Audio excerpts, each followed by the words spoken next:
Video start किया जाए हम लोग।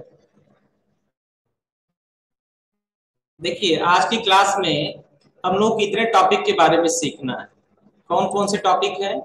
पहला टॉपिक तुमको जानना है, टैक्स लाइबिलिटी क्या होती है। एक चीज हो गया हमारा टैक्स लाइबिलिटी। उसके बाद सेकेंड चीज हम लोग को देखना है, इनपुट टैक्स क्रेडिट क्या होता है। इसको हम लोग बोलते हैं आईटीसी। ये जीएसटी के लिए बहुत महत्वपूर्ण चीज है। और तीसरी चीज देखने हमको स्ट्रक्चर ऑफ जीएसटी, यानी जीएसटी का स्ट्रक्चर कैसा होता है। इन तीन चीजों के बारे में हम लोग को जानना है। ठीक है, तीन चीजों के बारे में हमको जानना है। वो तीन चीजें कौन कौन सी हैं? टैक्स लाइबिलिटी, आईटीसी और स्ट्रक्चर ऑफ जीएसटी। जरा कोई लोग एक चेक कर लो, स्क्रीन आ रहा है एप्लीकेशन में। कल वाला जो रिकॉर्ड किया उसमें स्क्रीन ही नहीं, आवाज आ रही चकाचक एकदम, स्क्रीन आ ही नहीं रहा है। देख लो, एक मिनट तब आगे पढ़ाना शुरू करें।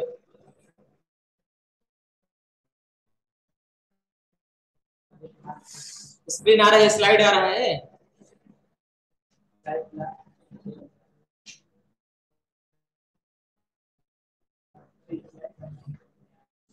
देखो,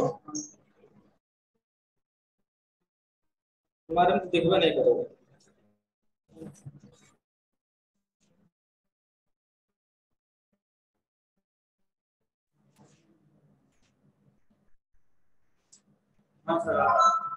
आ रहा है। हाँ ठीक तो है। आवाज ही आ रहा है। देखो एक बार, आवाज नहीं आ रहा है। यही तो हमें शंका था। आवाज आ रहा है। पहले ज्वाइन चलो ज्वाइन कर लो। आ रही है आवाज? हाँ, ठीक है।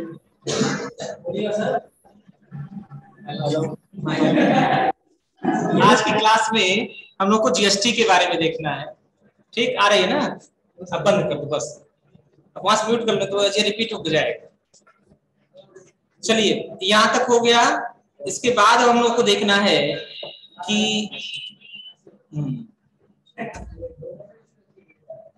चलिए सबसे पहले देखते हैं टैक्स लायबिलिटी क्या होती है। तो इस टैक्स लायबिलिटी को हम लोग एक प्रेजेंटेशन के माध्यम से देखते हैं। देखिए ध्यान से, डेफिनेशन देखिए क्या दे रखा है। डेफिनेशन ये दे रखा है, यदि हम किसी गुड्स या सर्विसेज को सप्लाई यानी सेल्स करते हैं तो गुड्स की कीमत के साथ ही साथ हम कुछ टैक्स अमाउंट भी, जीएसटी भी कलेक्ट करते हैं। गुड्स की सेल करते समय हम जितना जीएसटी कलेक्ट करते हैं वही हमारी टैक्स लायबिलिटी कहलाती है।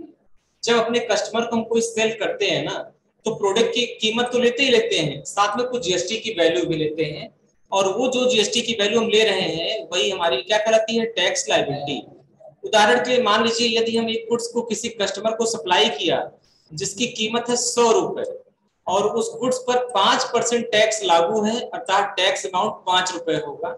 इस प्रकार हम कस्टमर से टोटल 105 रुपए कलेक्ट करते हैं, तो हमारी टैक्स लायबिलिटी 5 रुपए की होगी। यही इसमें बताया। चलिए, इसको एक और सिनेरियो के द्वारा हम लोग समझते हैं। हमने यहाँ कंट्रोल एन कर लिया, एक नया पेज आप लोग को समझाने के लिए। और यहाँ पर एक पेन ले लिया जाए। ठीक है, देखिए ध्यान समझिए। जैसे मान लीजिए कि ये हमारा बिजनेस, ठीक, ये हो गया हमारा बिजनेस और ये हो गया हमारा कस्टमर। ठीक, हमने अपने हमने अपने कस्टमर को सेल किया। ठीक, क्या सेल किया? कोई गुड्स सेल किया।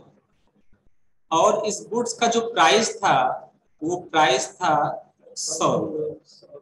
सपोज करिए 100 रुपए। अब हमने अपने कस्टमर से बोला कि जो गुड्स आप हमसे मांग रहे हैं उसकी कीमत है 100 रुपए, और उस पर 18% जीएसटी अलग से लगेगा। तो हम क्या करेंगे? गुड्स की कीमत है 100 रुपए, और साथ ही साथ अपने कस्टमर से हम जीएसटी भी कलेक्ट करेंगे। कितना? 18%। जीएसटी 18%। तो 18% अगर जीएसटी हम कलेक्ट करेंगे तो कितना वैल्यू जाएगी? 18 रुपए। यानी हम उससे टोटल 118 रुपए का सेल करेंगे। करेंगे ना? हम अपने कस्टमर को टोटल सेल कितना कर दिए? 118 रुपए। अब हमारा कस्टमर हमको 118 रुपए का पेमेंट भी दे देगा इस तरीके से। ये हमारे लिए क्या कहलाएगा? ये हमारे लिए कहलाएगा रिसीट। ठीक, ये हमारे लिए क्या कहलाएगा? रिसीट। हमने अपने कस्टमर को 118 रुपए का प्रोडक्ट सेल किया और उसने मुझे 118 रुपए का पेमेंट कर दिया। लेकिन इस प्रोडक्ट में दो चीजें हैं। एक तो प्रोडक्ट का वैल्यू कितना है 100 रुपए और उस पर जीएसटी कितना है 18% के हिसाब से 18 रुपए। इस तरह टोटल वैल्यू कितनी हो गई 118 रुपए। तो ये जो 18 रुपए हम जीएसटी का कलेक्ट कर रहे हैं ना, यही हमारी टैक्स लायबिलिटी कहलाए। ये 18 रुपए जो हम जीएसटी के नाम पे कलेक्ट कर रहे हैं, यही हमारी क्या कहलाएगा? Tax liability. ठीक है, ये हमारी टैक्स लायबिलिटी कहलाएगा। ये हमारा कहलाएगा टैक्स लायबिलिटी। इसी को हम टैक्स लायबिलिटी के नाम से जानते हैं। तो वही चीज लिखा गया, किसी गुड्स को अगर आप सेल कर रहे हैं, सेल करते समय जितना भी जीएसटी कलेक्ट करेंगे वो जीएसटी हमारा टैक्स लायबिलिटी कहलाएगा। ध्यान से देखिए, ये हमेशा आपको एक चीज ध्यान देना है, कभी भी अगर किसी प्रोडक्ट का मूवमेंट होता है, मान लो ये प्लेस ए है और एक प्लेस बी है, प्लेस मतलब स्थान, कोई भी गुड्स का अगर मूवमेंट होता है एक स्थान से दूसरे स्थान पर, तो यहाँ पर गुड्स की कीमत के साथ साथ जीएसटी भी उस पर कलेक्ट होगा। ठीक है, जहां जहां ये गुड्स जाएगा वहां वहां जीएसटी भी जाएगा। गुड्स और जीएसटी ये दोनों की लाइनें एक साथ चलती रहेंगी। इनको आप रेलवे के ऐसे दो ट्रैक की तरह समझ सकते हैं जो दोनों चलते तो साथ हैं लेकिन मिलते कभी नहीं। ये जब तक गुड्स चलेगा तब तक जीएसटी भी उसके साथ चलेगा।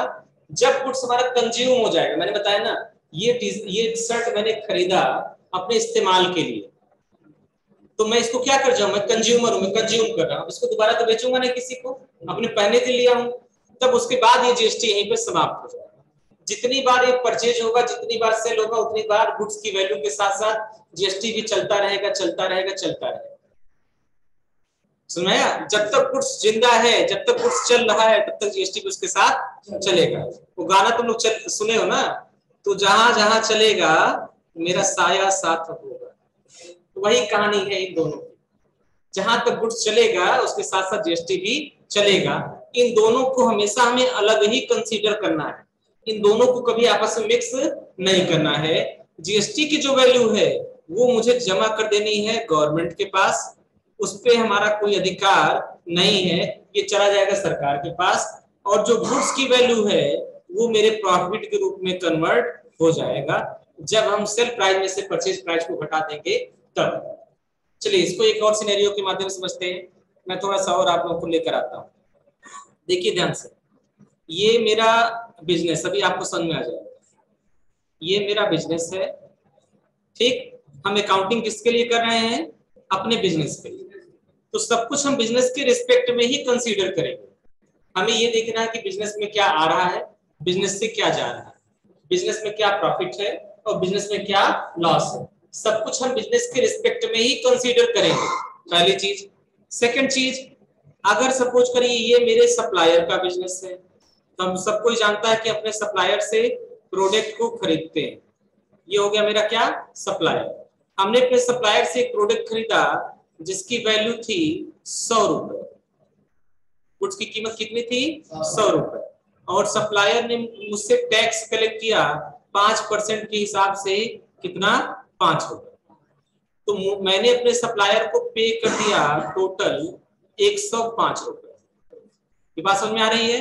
100 रुपए सामान का, 100 रुपए प्रोडक्ट का कीमत है और 5% उस पर जीएसटी है। ये हो गया हमारा। चलिए अगेन, अब इसको हम बेचना है हमको, तो हमने इसको सेल कर दिया। सेल किसको किया? अपने किसी कस्टमर को सेल किया। ये हो गया मेरा कस्टमर, इसको हमने सेल किया। अब 100 रुपए में अगर इसको खरीदा है तो 100 रुपए में तो सेल करेंगे नहीं। कितने में सेल कर दिया हमने? मान लिया कि हमारा जो सेल प्राइस है वो कितना है? 120 रुपए। अब जीएसटी भी इस पर लगेगा, तो इस पर जीएसटी कितना लगेगा? 5%। हमेशा किसी भी प्रोडक्ट को जीएसटी जितने परसेंट पर खरीद रहे हैं उतने ही परसेंट पे सेल करेंगे। यानी खरीदते समय अगर जीएसटी 5% था तो बेचते समय भी जीएसटी 5% ही रखेंगे, अपनी तरफ से जीएसटी नहीं बढ़ाएंगे। ठीक है, आई बात समझ में? अपनी तरफ से जीएसटी नहीं बढ़ाएंगे तो क्या हो जाएगा, ये हमारा 120 का 5% कितना हो जाएगा, 6 रुपए। इस तरह टोटल कस्टमर को कॉस्ट कितना पड़ेगा, 126 रुपए, और ये कॉस्ट 126 रुपए कस्टमर हमको पे कर देगा। तो ये हमारे लिए कहलाएगा रिसीट। समझ में आया? अब इस सिनेरियो में अगर हमको ये पता करना हो कि सर जी हमारे बिजनेस में प्रॉफिट कितना हो रहा है बताइए, पहली चीज। और प्रॉफिट होने के साथ साथ हमको टैक्स कितना जमा करना है वो बताइए। तो आप बताओ प्रॉफिट कितना होगा, 20 रुपए। प्रॉफिट हम बताए ना, इस जीएसटी की जो वैल्यू है उस पर मेरा कोई अधिकार नहीं है, उसको कभी हम अपने प्रॉफिट के रूप में नहीं रखेंगे। ठीक है, इसलिए अगर हमको प्रॉफिट निकालना है तो प्रॉफिट निकालने का बहुत सीधा सा सिस्टम है कि आप सेल प्राइस में से परचेज प्राइस को घटा दीजिए। सेल प्राइस में से परचेज प्राइस को आप घटा दीजिए। बेचा कितने में, 120 में, ये हो गया सेल प्राइस आपका। खरीदा कितना में था, 100 रुपए का था। हमने कहा ना हमेशा इन तीनों को अलग मान कर चलेंगे, उन दोनों को कभी मिक्स करने की जरूरत नहीं है। हमने रेलवे ट्रैक का एग्जांपल भी दिया, चलते तो साथ में मिलते कभी नहीं, उसी तरह चलेंगे साथ में लेकिन मिलेंगे कभी नहीं। कभी इन दोनों को आपस में ऐड नहीं कर देना। जैसे बहुत सारे बच्चों मन में आ रहा है, सर हमने खरीदा तो टोटल 105 में था, बेचा 126 में था, तो परचेज प्राइस तुम्हारी 105 हो गई और सेल प्राइस 126 हो गई। जनरल सिनेरियो के लिए बात सही है, लेकिन जीएसटी के केस में बात गलत है। जीएसटी के केस में हमारी परचेज वैल्यू कितनी हो जाएगी, 100 रुपए, और सेल वैल्यू कितनी हो जाएगी, 120। तो हमारा प्रॉफिट जो निकल आएगा वो कितना हो जाएगा, 20 रुपए। ये हमारा प्रॉफिट कितना हो गया, 20 रुपए। एक चीज का आंसर मिल गया, प्रॉफिट कितना हो गया, 20 रुपए। अब हमको ये पता करना है कि सर हमको टैक्स कितना जमा करना पड़ेगा। चलो टैक्स का हम अलग निकाल रहे हैं साथ में, देखिए ध्यान से। जब हमने परचेज किया था तो हमने 5 रुपए जीएसटी का पे किया था। इसको हम अकाउंटिंग की भाषा में बोलेंगे आईटीसी।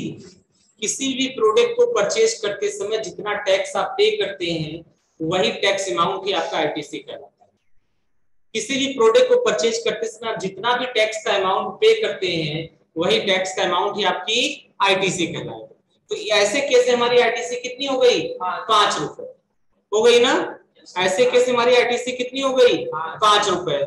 और किसी भी प्रोडक्ट को सेल करते समय जो टैक्स हम कलेक्ट करते हैं, देखो ये टैक्स हम ले रहे हैं अपने कस्टमर से, ले रहे हैं ना टैक्स का अमाउंट, तो जितना अमाउंट हम कलेक्ट करते हैं वो हमारी कहलाएगी टैक्स लायबिलिटी। ये हमारा कहलाएगा टैक्स लायबिलिटी। और कभी भी टैक्स पेबल जो होता है, या जिसको हम लिख सकते हैं जीएसटी पेएबल। पेएबल का मतलब वह अमाउंट जो हमें गवर्नमेंट को पे करना है। इसका बहुत सिंपल सा फार्मूला होता है कि GST payable equal to tax liability minus ITC.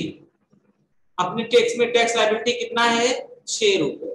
देखिए टैक्स लायबिलिटी कितना है, 6 रुपए, और आईटीसी कितनी है, 5 रुपए। हमको टैक्स कितना जमा करना पड़ेगा, 1। ये बहुत महत्वपूर्ण क्वेश्चन है। ठीक, हम लोग बहुत बड़ी बड़ी कंपनियों में इंटरव्यू कराते हैं, छोटे छोटे दुकानों में इंटरव्यू कराते हैं। छोटी दुकान वाले तो कुछ नहीं पूछते हैं। ठीक, जैसे हमने सेलेक्ट करके भेज दिया, लड़का रख लेंगे, आराम से काम करवाएंगे, वो और सब जिम्मेदारी हमारे ऊपर ठेल देंगे। बच्चा आपका है, कोई टेक्निकल दिक्कत हो किताब जाने आपका काम है, चलो हमने वो भी जिम्मेदारी ले लिया, पढ़ाया तो जिम्मेदारी लेना ही लेना। ठीक, लेकिन बड़ी कंपनी जब भेजते हैं तो वहां का जो एचआर होता है, एचआर मतलब ह्यूमन रिसोर्स डिपार्टमेंट का जो मैनेजर है, एचआर मैनेजर हो गया, वो इंटरव्यू लेता है। तो उसका इंटरव्यू लेने का तरीका कुछ अलग होता है। वो कहता है बाबू ये कप है, कहोगे हाँ कप है, तो बताएगा किस कप को खरीदते समय हमने 5% जीएसटी दिया और सेल करते समय भी हमने 5% जीएसटी कलेक्ट किया। अगर इसकी कीमत 100 रुपए है और 100 रुपए में खरीदा और 120 में बेच दिया तो बताओ टैक्स कितना देना होगा। तो आपको इसी तरीके से निकालना पड़ेगा। सिंपल सा क्वेश्चन पूछेगा कि ये कप है या ये मोबाइल है, जो भी ये स्मार्टफोन है, अगर इसको हमने 120 रुपए में खरीद कर 140 में सेल किया और इस पर सरकार ने 12% जीएसटी लागू कर रखा है, तो आप बताओ इस पर टैक्स कितना लगेगा।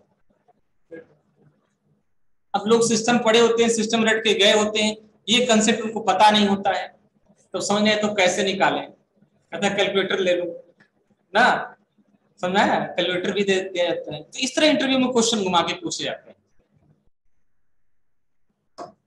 सुनाया। अभी जो जून के महीने हमने गैलेंट इस्पात कंपनी जो गीडा में वहां 2 बच्चों को लगवाया है, उनसे भी ऐसे ही क्वेश्चन पूछे गए, 2 में से एक ही सिलेक्ट हुए। एक कहा नहीं सर इसकी स्किल अच्छी नहीं, इसको ट्रेनिंग और दीजिए, ठीक है, तो उसको पकड़ के लाया फिर वापस। हाँ, उसको शाम को 2 घंटा ही काम करवाते हैं, तो लोग कंप्यूटर पर बिल चढ़ा, 15-20 दिन बाद फिर कहीं जगह मिलेगा, फिर उसको एडजस्ट कर, ठीक है। तो ये इसका सिचुएशन है। आपके अंदर स्किल होनी चाहिए, आपका ब्रेन, आपकी स्किल ही आपके साथ जाता है। तो ये कंसेप्ट आपको समझना बहुत आसान है। बताओ इतने बड़े सिनेरियो में किसको क्या नहीं समझ में आया, बता दीजिए। अगर कोई कंफ्यूजन हो, कोई समस्या तो पूछ लीजिए।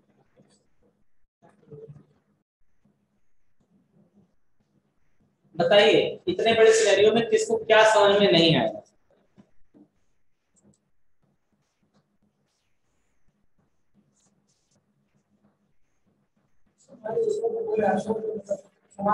हाँ, डिस्काउंट नहीं है, डिस्काउंट तो नाम ही नहीं दिया। हाँ देखिए ना, इस पे देखिए, ये प्रोडक्ट 100 रुपए में खरीदा था, ठीक, खरीदते समय 5% जीएसटी लिया, दे दिया था, यही था ना। टोटल मैंने खरीदा कितने में था, 105 में, ठीक। फिर अगला क्या हुआ, इसका दाम ने बढ़ा के 120 रुपए कर दिया, 100 रुपए की कीमत को बढ़ा के मैंने 120 रुपए कर दिया, तो प्रॉफिट कितना हो गया, 20 रुपए। ये चीज समझ में आ गया।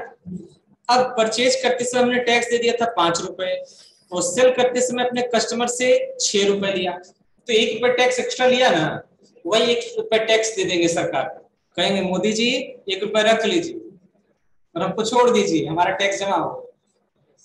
तो यह तो एक ट्रांजेक्शन के लिए बताया ना, एक्चुअल में एक एक ट्रांजेक्शन के लिए टैक्स थोड़ी कैलकुलेट करते हैं, हम टैक्स कैलकुलेट करते हैं पूरे महीने के सारे ट्रांजेक्शन के लिए, लेकिन कंसेप्ट ये सेम फॉलो होता है। पूरे महीने में कितना परचेज किया, परचेज करते समय कितना टैक्स पे किया, ठीक, कितने में सेल किया और सेल करते समय कितना टैक्स कलेक्ट किया, बस इतनी 4 ही चीजों का खेला है सर। गवर्नमेंट को इन 4 ही चीजों से मतलब ही रहता है, आपने क्या खरीदा, किस रेट में खरीदा, क्या बेचा, कितने बेचा, इससे उसको मतलब नहीं है। उसको मतलब किससे, सिर्फ अपने टैक्स अमाउंट से। तो गवर्नमेंट का मेन फोकस आप पर इसी रहता भी, और यही रिपोर्ट आपको बना के देने होते हैं, और ये रिपोर्ट ऑटोमेटिक सिस्टम से बन जाएगा, लेकिन उसका कंसेप्ट समझना आपको जरूरी है। बीजी में है, आपको अंदर हम दिखाएंगे तो वहां पे जीएसटी समरी का ऑप्शन दे रखा है, उस समरी में यही चीज बताता है कि पूरे महीने में कितना प्रोडक्ट परचेज किया, उसकी वैल्यू कितनी थी, उस पर जीएसटी कितना आपने पे किया, सेल कितने का किया और कलेक्ट कितना किया। क्योंकि ये तो सिंगल ट्रांजेक्शन था ना, इसमें फिक्स है कि हाँ चलो हमारा 5% का आइटम था, और वहां तो 5% के भी आइटम होंगे, 12 के भी होंगे, 18 के भी होंगे, 28 के होंगे, पूरे महीने में सबको एक साथ जोड़ के निकालना है, तो मैनुअल निकालना उसको संभव नहीं है, उस सिस्टम से ही कैलकुलेट होकर ऑटोमेटिक आता है, ठीक है। लेकिन एक कंसेप्ट जानते रहे कि इसी तरीके से जीएसटी का कैलकुलेशन किया जाता है। ये इंटरव्यू वगैरह के लिए बहुत ही यूजफुल है, क्योंकि इंटरव्यू में सिस्टम आपसे नहीं देंगे, ओनली ऐसे पूछेंगे ये ऐसे हुआ तो क्या होगा, ऐसे हुआ तो क्या होगा, बताइए, ठीक है। आर्य बात समझ में पप्पू, इस तरीके से हम निकालते हैं।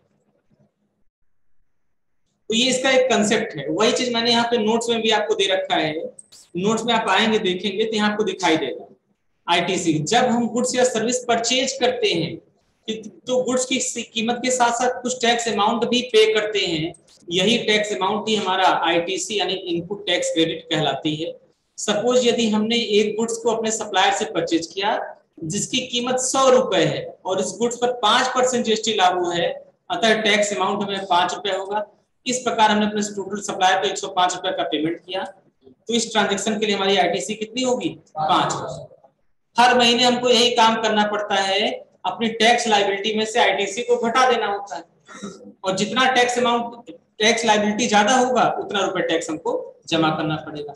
एज्यूम करिए अगर हमारे एक महीने में टैक्स लायबिलिटी 200 रुपए की और आईटीसी हमारी 180 रुपए की, तो 20 रुपए हमारे पास जो एक्स्ट्रा आ रहा है टैक्स के नाम पर, वही टैक्स हमको जमा कर देना होता है। टैक्स की चोरी कहां पर होती है? टैक्स की चोरी वहां पर होती है जहां पर अपने कस्टमर से टैक्स तो ले लेते हैं लेकिन उसको गवर्नमेंट के पास जमा नहीं करते हैं, यानी उस सेल्स के फिगर को अपने बुक्स में हम दिखाते ही नहीं, हम गवर्नमेंट को बताते ही नहीं कि सरकार हमने कुछ सेल किया है, तो खाली बैठे थे ना, कुछ सेल तो बैठे हैं चुपचाप। समझाया? इस तरीके से हमने सेल कर दिया, कस्टमर से टैक्स ले लिया, रख लिया, लेकिन अपने बुक्स में उसको शो नहीं किया। ऐसा कैसे होता है? जब वो कस्टमर बिल नहीं मांगता, वो सामने वाला उसको बिल बना के नहीं देता, ठीक है, तब टैक्स की चोरी होने की संभावना ज्यादा रहती है। हाँ? अरे क्या चीज होता है, उसका तरीका हम बता रहे हैं। इसे मान लो, उसके लिए एक एग्जांपल और बताना पड़ेगा। चलो, ये क्वेश्चन अच्छा था, जब बिल बन के आ रहा तो सर टैक्स चोरी कैसे होगा? हाँ हाँ, अभी बता रहे हैं कैसे होगा, अभी आप देखिए ना, हम उसको भी आपको बता रहे हैं, समझा रहे हैं। पहले थोड़ा सा जगह बनाए, बहुत पिचर पिचर हो गया।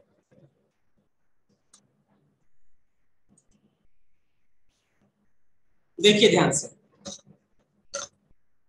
टैक्स की चोरी कहाँ पे होती है, कैसे होती है, मैं आपको एक सीन बना के समझाता हूँ। देखिए, ये अगेन हमने बनाया सप्लायर, ये अगेन हमारा हो गया बिजनेस, और ये अगेन हो गया हमारा कस्टमर 1, C1 इसको बोल दिया।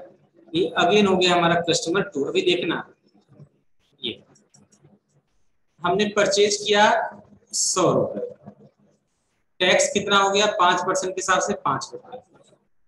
इसको मैंने इनको 120 में सेल किया, 120, इस पर टैक्स कितना हो गया? 6 रुपए। हुआ ना? हुआ ना? इस ट्रांजेक्शन के लिए टैक्स हमको कितना जमा करना पड़ेगा? 1 रुपया। अभी हमने लोगों ने नहीं कहा। चलो, एक दूसरे कस्टमर को हमने सेल किया 140 का, दाम बढ़ा दिया, इस केस में टैक्स कितना हो जाएगा? 7 रुपए। 7 रुपए हमारा टैक्स लायबिलिटी हो जाएगा, तो हमें टैक्स कितना पे करना पड़ेगा? 2 रुपए करना पड़ेगा ना? भाई 7 में से 5 घट जाएगा, 2 रुपए आ जाएगा। अब देखो, सपोज करो हमने 140 के हिसाब से इनको सेल किया, ठीक, उन्होंने बिल हमसे नहीं लिया, और बाद में हमें जब अपने बुक्स में दिखाना पड़े तो हमने इसको सेल कितना दिखा दिया कि नहीं, हमने 120 में ही सेल किया, ठीक, क्योंकि कस्टमर को बिल तो दिया नहीं गया, तो चीज क्रॉस चेक हो नहीं सकता है ना, दोबारा बिल लेने आएगा। ठीक है, समझाया? तो यहाँ पर 1 रुपए टैक्स हम बचा ले रहे हैं, अपना बचा ले रहे हैं ना। जब 120 बोलेंगे तो हमको 1 ही रुपए टैक्स देना पड़ेगा। तो जो 2 रुपए टैक्स का हमने कलेक्शन किया था अपने कस्टमर से, उसमें से 1 रुपए बचा लिया, वही टैक्स का चोरी किया। सुनाया? तो ये सिनेरियो होता है सेल कर। देखो, सिस्टम बहुत सा सीधा है, जब आपका प्रॉफिट होगा कम तो टैक्स भी आपका आएगा कम, जब प्रॉफिट होगा ज्यादा तो टैक्स भी होगा ज्यादा। इस तरह हम बोल सकते हैं कि जो ये प्रॉफिट होता है ये प्रोपोर्शनल होता है किसके? टैक्स के। अगर प्रॉफिट बढ़ेगा तो टैक्स भी बढ़ेगा। गवर्नमेंट का बहुत सीधा सा कंसेप्ट है, आप बिजनेस खोलें, कमाइए, खूब कमाइए, दिन दोनों रात चौगुना कमाइए, कोई दिक्कत नहीं, लेकिन अपनी कमाई के अनुसार जो टैक्स बन रहा है उस टैक्स को जमा, वही तो वही सिस्टम है। अगर कम प्रॉफिट कमाएंगे तो कम टैक्स जमा करना पड़ेगा, ज्यादा प्रॉफिट रहेगा तो ज्यादा टैक्स करना पड़ेगा। इस सिनेरियो से आप समझ लीजिए, जब आपका प्रॉफिट था 20 रुपए तो टैक्स आपका कितना था? 1 रुपए। जैसे प्रॉफिट बढ़ के 40 हुआ, भाई 100 का सामान हमने 140 में बेच रहे हैं ना, तो देखो 100 का 140 कर रहे हैं ना, तो प्रॉफिट कितना हो गया? 40 रुपए। तो टैक्स कितना हो गया? 2 रुपए। इसी रेशियो से बढ़ेगा, जैसे से प्रॉफिट बढ़ेगा वैसे से टैक्स बढ़ेगा। तो जनरली होता क्या है कि अगर हमारा बिजनेस है तो हम प्रॉफिट तो ज्यादा लेते हैं लेकिन अपने बुक्स में उसको कम शो कराते हैं जिससे हमारी टैक्स लायबिलिटी कम आए। क्या चीज, क्या पूछ रहे हैं समझ नहीं पा रहे। हाँ 70 रुपए। अच्छा ये बताओ 100 रुपए का सामान खरीद के 70 में बेचेंगे?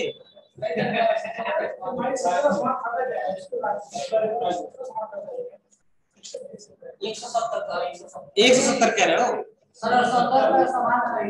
हाँ 70 रुपए में परचेज किए हैं, चलो ठीक है, क्या दिक्कत है 70 रुपए, तब भी तो वही कहानी बनेगा। अब 70 का 5% आप निकालेंगे, जो वैल्यू आएगी वो आपकी आईटीसी हो जाएगी। फिर उसको सेल कितने में कर रहे हैं वो आप पर निर्भर करता है। मान लो उसको 80 में आप सेल कर रहे हैं, 80 का 5% निकालेंगे, जो वैल्यू आ जाएगी वो आपकी टैक्स लायबिलिटी हो जाएगी, फिर दोनों को घटा देंगे। कभी भी जितने में खरीदेंगे उतने में तो बेचेंगे नहीं, उससे कम में भी नहीं सेल करेंगे, उससे बढ़ा के ही सेल करेंगे ना, यानी कुछ ना कुछ प्रॉफिट आएगा कि नहीं। तो कुछ जो प्रॉफिट आएगा तो सबसे टैक्स बन जाएगा अपने आप। और ये प्रॉफिट का बिल्कुल वो होता है, जैसे मान लो इस प्रोडक्ट की कीमत है 5%, तो जब आप 20 का 5% निकालेंगे ना तो 1 रुपया ऑटोमेटिक आ जाएगा।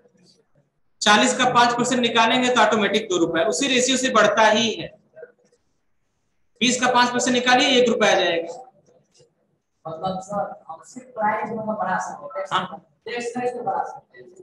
टैक्स ऑटोमेटिक बढ़ जाएगा, टैक्स उसी पर आधारित है। जब अमाउंट बढ़ेगा, बेसिक प्राइस बढ़ेगा तो टैक्स भी तो ऑटोमेटिक बढ़ जाएगा।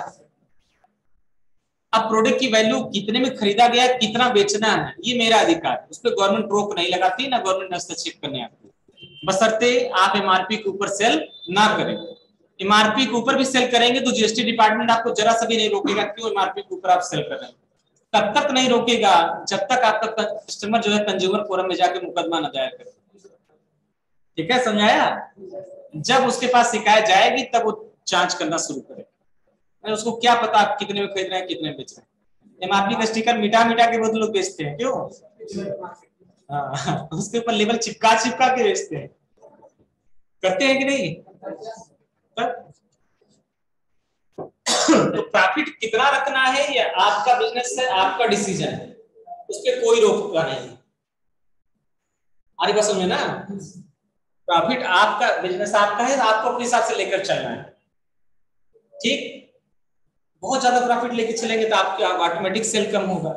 आज कस्टमर बेवकूफ तो है नहीं, वो नेट पर ऑनलाइन प्राइस देखकर आते हैं आपके यहाँ, आपसे बात करते करते सर अपने मोबाइल में प्राइस देखते हैं, कंपेयर करते हैं, 2-4 दुकानों पे और बातें करते हैं, तब जाके फाइनल करते हैं। तो उतना ज्यादा प्रॉफिट आप ले ही नहीं पाएंगे। ठीक है, समझ में आया? हाँ, अब धीरे धीरे जमाना बदल रहा है ऑनलाइन का। हम तो बहुत सारे बिजनेसमैन हमसे जुड़े हुए हैं, हम सबको सलाह देते हैं कि सर जैसे चला रहे हैं चलाइए, इसके साथ ऑनलाइन पैटर्न भी शुरू करिए, ऑनलाइन पैटर्न भी शुरू करिए, नहीं शुरू करेंगे तो फ्लॉप हो जाएगा।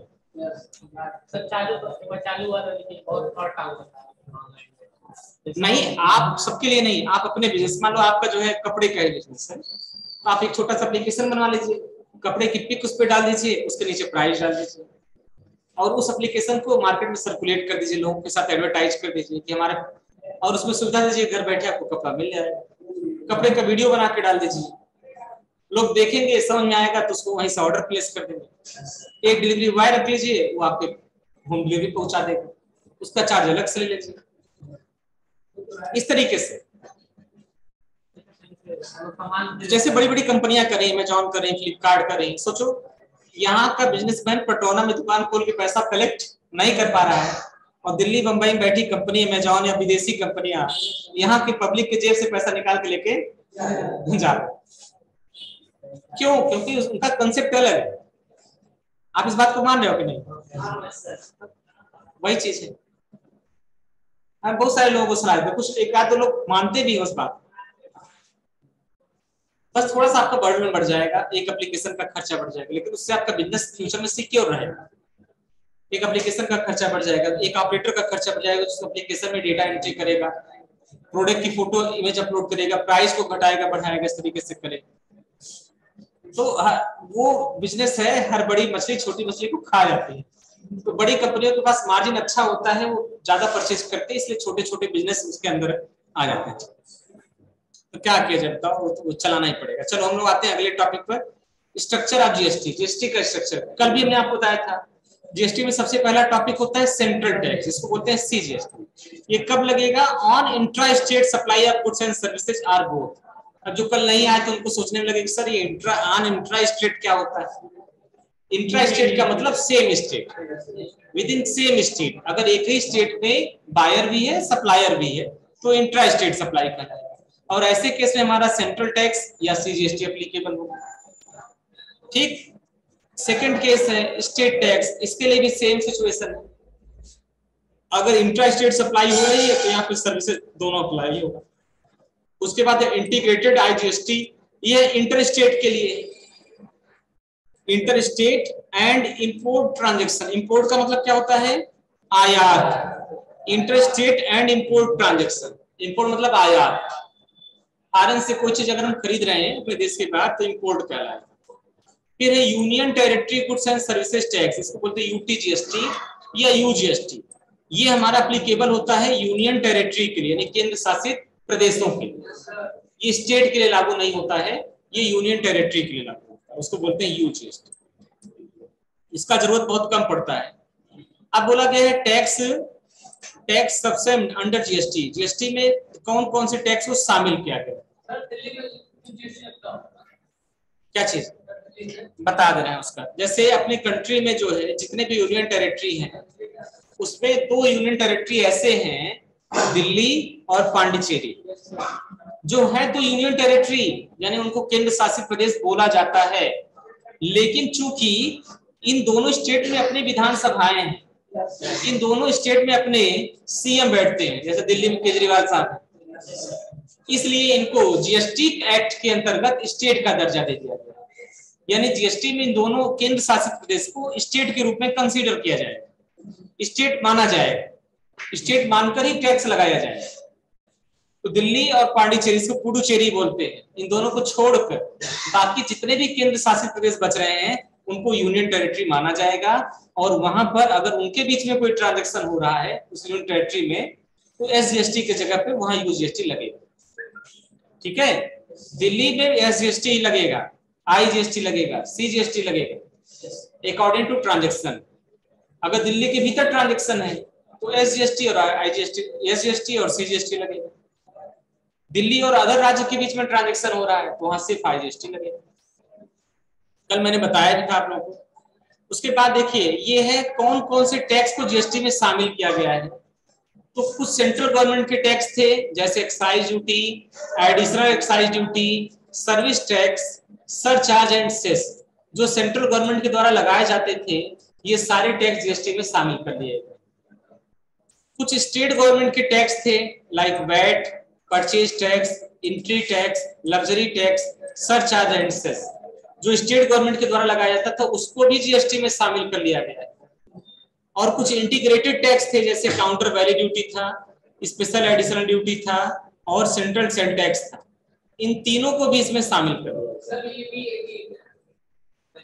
वैल्यू एडेड टैक्स ये पहले चलता था, इसके बारे में क्या बताएं, इसकी कहानी खत्म हो गई।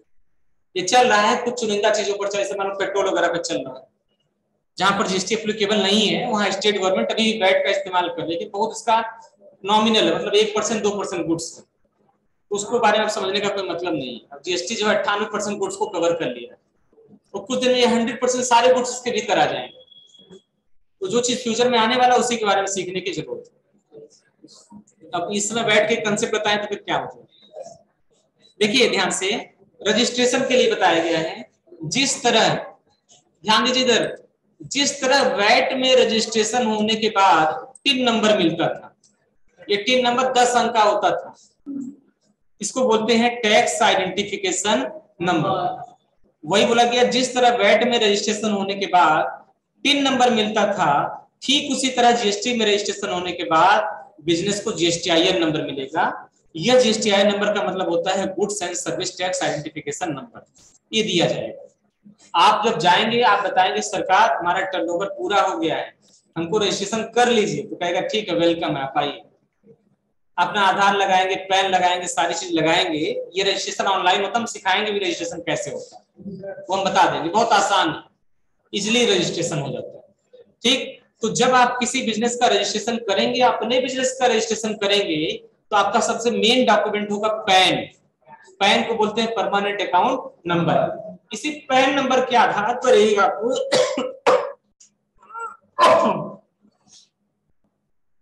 इसी पैन नंबर के आधार पर एक आपको जीएसटी नंबर दिया जाएगा। ये जीएसटीआई नंबर 15 अंक का होगा, जो पूरी तरीके से पैन नंबर पर आधारित है। इसका स्ट्रक्चर कैसे होगा, इसमें शुरू में 2 स्टेट कोड होंगे, यानी भारत में 29 राज्य है ना, 29 है इस समय की बढ़ गए 29, तो हर राज्य को एक स्टेट कोड दिया गया है। जैसे मान लो अपने यूपी का 09 दे रखा है, उस कोड से उस राज्य की पहचान होती है कि यह बिजनेस किस राज्य में रजिस्टर्ड है। मैं छोटा सा एग्जांपल दिखाता हूं। जैसे आप कहीं पर भी गाड़ी देखते हैं और अगर उस गाड़ी के ऊपर आप पढ़ते हैं यूपी 57, तो जान जाते हैं कि अपने डिस्ट्रिक्ट कुशीनगर की गाड़ी, इतना पहचान जाते हैं। यूपी 53 देखते हैं तो आप जान जाते हैं गोरखपुर की गाड़ी। ठीक, 52 देख जाते हैं तो जान जाते हैं देवरिया की गाड़ी। उसी तरह पूरे भारत में, इतना बड़ा भारत है, हर राज्य को एक स्टेट कोड दे दिया गया। तो चूंकि 29 राज्य हैं तो 29 स्टेट कोड बना दिए गए। उसमें यूपी को जो स्टेट कोड दिया गया है वो है 09, बिहार को दिया गया है 10, दिल्ली को दिया गया 07। इस तरह सब राज्य को दिया गया, जिससे कोई भी टैक्स आइडेंटिफिकेशन नंबर से पता चल जाए कि यह रजिस्ट्रेशन किस स्टेट का है। तो शुरू में 2 स्टेट कोड दे दिए गए हैं। उसके बाद के जो 10 हैं, उसके बाद के जो 10 दे रखे हैं वो आपके पैन नंबर है।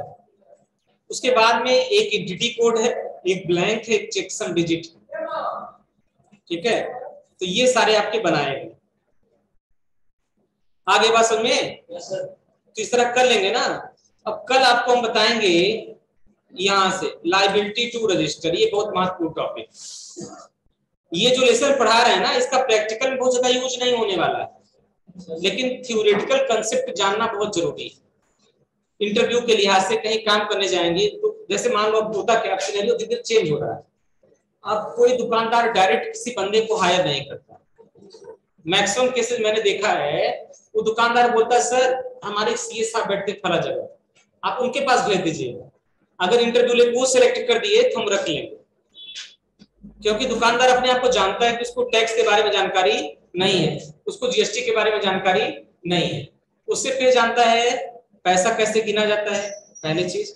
दूसरी चीज प्रॉफिट कैसे बनाना है ये जानता है, कहां से सस्ता माल मिलेगा ये जानता है, कहां से सेल करना है ये जानता है। उसको टैक्स के बारे में वो झंझट अपने ऊपर लेना चाहता है। तो मैक्सिमम केसेस में हर फर्म के पास आज की डेट में कोई ना कोई सीए है या तो कोई ना कोई एडवोकेट है, और उसी पर निर्भर है। तो बोलता है कि इंटरव्यू के लिए सर आप उनके यहाँ भेज दीजिए। अब सीए के ऑफिस में जब इंटरव्यू के लिए भेजिए तो बहुत सारा क्वेश्चन पूछता है। भले इसको काम कंप्यूटर ऑपरेटर का करना है, लेकिन पूरा सीए के लेवल का क्वेश्चन पूछ डालता है। डीपली के भीतर डीपली पूछता रहता है। अब बस समझे, इसलिए ये सारे थ्योरेटिकल कांसेप्ट जानना जरूरी है। ठीक है, इसलिए इतना जोर देके पढ़ा रहे हैं। हमको क्या 4-6 पन्ना उड़ा देते, थ्योरेटिकल बताना शुरू कर देते, कोर्स और जल्दी कवर हो जाता। लेकिन नहीं, इसीलिए इसको बताया जा रहा है कि कांसेप्ट आप जानते रहिए। अच्छा, कल संडे का दिन है तो आप लोग घर पर ये पढ़ के आइए, लायबिलिटी टू रजिस्टर वाला। ये चीज आप लोग घर से एक बार पढ़ के आइए, लायबिलिटी टू रजिस्टर।